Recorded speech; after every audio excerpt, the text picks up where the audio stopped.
Justin Bieber, right? You know, I know that she just had a heart attack. No, I agree. Right, Justin, he's not. I think he's talented. Like he's talented. You know, to all the believers out there, I'm not saying anything negative, so please don't attack me, because I can tell when one listens to you say anything, it goes viral in seconds. So you got to be careful what you say. All I'm saying is the label boss for his label Universal, Lucian Grange, said, I'm seriously worried about Justin Bieber. Now, if the CEO of Universal says he needs an intervention, that's his words, that's not my words, it's an intervention. How much does that guy know what's going on with Justin's life? Really? Thank you. And that's what I thought straight away. It's just he's just some top dog saying what he's got to say, right? Exactly. Just in case he dies, and then he's going to say, well, I didn't mean to say that, but yeah, he's not going to die. But if he does, then the guy can say, you know, I told you so, Justin. Or Exactly. So Tony's point is, let's just make it clear, this was not Jay Jordan, this is Tony's point, was literally, I'm not putting you on blast here, but literally, what does Lucian Grange have to do with you know what, fair enough, I'm literally playing the balance factor here.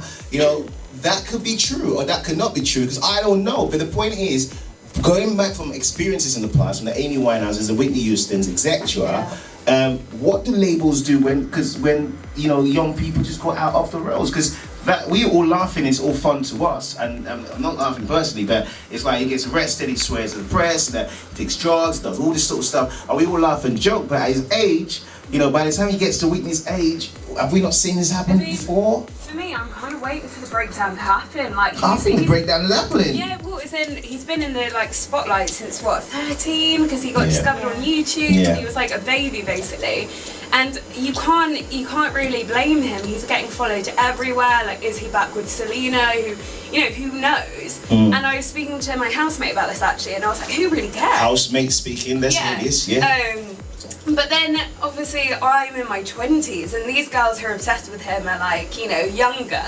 You will never know that. I met a girl the other day, she was 45, she's into him. Yeah, exactly. So, I mean, I feel sorry for the poor guy. Like, he's trying to take a step back now, isn't he, from the whole fame, trying to not do as much, like, you know, like publicity kind of things, but then, you know, it's kind of like the Lindsay Lohan thing again. Lindsay Lohan, I mean, Millie, do you want to get in? Do you think it's a gift and a curse? So I bet when he was younger, he was trying to make it. He was on YouTube. He wanted to be famous. He wanted to be singing out there, and he gets to fame now, and it's like a tragedy. Like, literally, how many artists have we seen this happen to?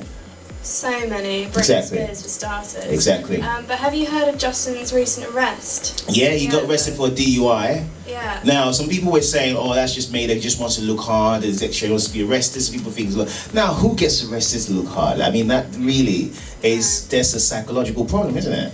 Yeah, I mean, I hate to say this, but I lay the blame with most of the family. I mean, I think it's their sort of job to keep them grounded. And that's a fair enough point. I mean, that is a fair enough point. Millie's just giving a fair enough point, because like, if you look at it, you know, if I had a son, which I just put it out there, I haven't, so if when he walks in here and says, I've got a son, you're lying, all right? If I had a son and, you know, they were doing that, you know, obviously, as a dad, you need to sort it out, innit, Shanice? You can sort it out. No, I do agree to somewhat point, but then again, look at like Miley Cyrus. Her parents tried to keep her grounded. You know what I mean? I think it's down to them as well. Like they hold the responsibility. They're adults now, or coming to be adults. Yeah. So you know what I mean? You have to take responsibility. You can't just fob the blame to anybody else. You know? Yeah, yeah. Miley's mum is as crazy as Miley though. Like, Whoa. Did anyone see Miley the Movement? Oh, I haven't seen that.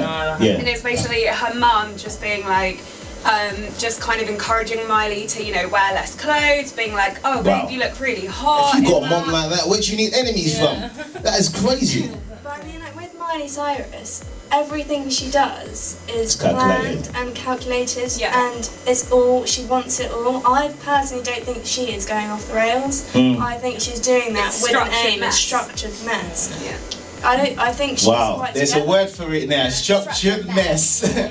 This is there. You guys, you were in that meeting. Hopefully, I forgot the memo. The memo didn't come to me. That structured mess meeting, you guys were invited to. You said it all at the same time. Like, so there is something called structured mess. Michael, did you know about this? No, I've not heard that. First time for everything.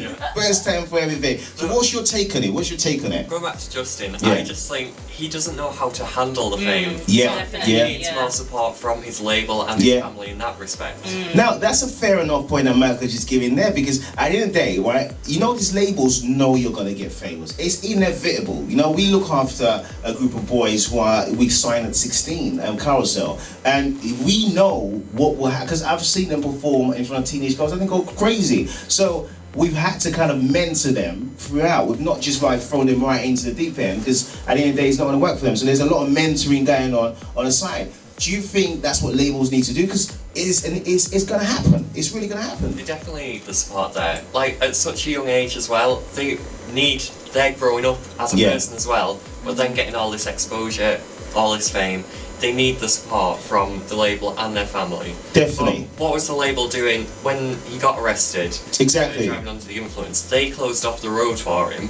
Why were they supporting that? Yeah. Why? And then the label boss then comes out and says, I mean, it goes back to what Tony said. And if you look at, you know, Michael Jackson and things like that, you could look at, there was a statement Michael Jackson said, he said he performs for like millions of people every night during his tours, and he goes home and he feels the most loneliest, and that's when he feels the most danger for his life. Is that not crazy? Like, I mean, doesn't that deter anyone from being before, or is there another way to do it? Is there another way? Who's I mean, you've done a bit of TV presenting before, Metro and all that. Yeah. And actually, I did like I also had a band before that, and the rock star syndrome. Yeah. Is like kind of a really, what do you call it? You really need a very strong mental to face it. Yeah. So if you are in a very young age and your record label can see you, can be a very bright star, so they also have to do something. So like the producer said, he is very worried about Justin. It's not enough to be worried only. You need he to needs go to in. do something, Yeah. because this is your star. He's making money for you, so you need to prepare him and you need to support him. So don't make him end up like Michael Jackson. It's like true, it's Whitney true. and something like that. But So- Tony said, before we go to a little bit of music break, I mean, coming back on the other side, Tony said a little bit something that's a bit controversial, but there might be a little bit of truth in that. That sometimes, and this is a little bit controversial, me saying it, listen, I don't believe in this, I'm just saying it, I'm just putting it out there, as you do. They say, sometimes in the label, the music industry business, you're better off dead than alive for business purposes. Sales, yeah. That's not untrue, is it? Like, Is that untrue? I heard the label boss saying it once, and it was one of the biggest labels, no naming any names. That's not a good and also, thing, a lot is of it? people produce their best work before the 27 anyway. Hit the 27 club. I'm not saying that they kill people. It's not like, have you read Kill Your Friends? It's like it's a book about that. Like it's literally about record label people killing people. And I'll let you go on that thought anyway.